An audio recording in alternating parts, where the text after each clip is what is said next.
Welcome sa Pinas! Horror page, unang kwento, Alingaw-ngaw sa gabi. Alingaw-ngaw sa gabi, part 3. Dumating ang gabi. Nang kabilugan ng buwan, tahimik ang baryo, pero ang hangin ay malamig at mabigat.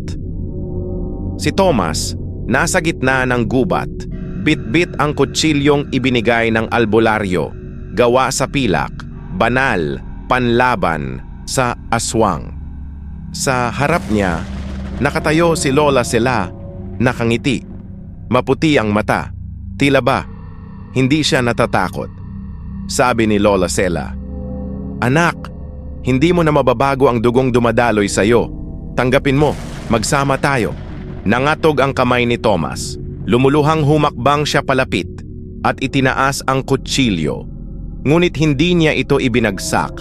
Imbes batonyakap niya si Lola Sela at sa pagyakap na iyon, nagsimulang magbago ang kanyang anyo.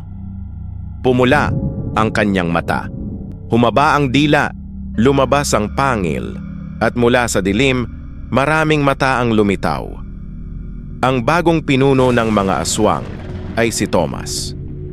Mula noon, isa-isang nawala ang mga buntis sa baryo.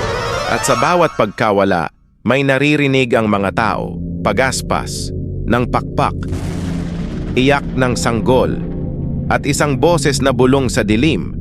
Wala nang ligtas ngayon. Wakas.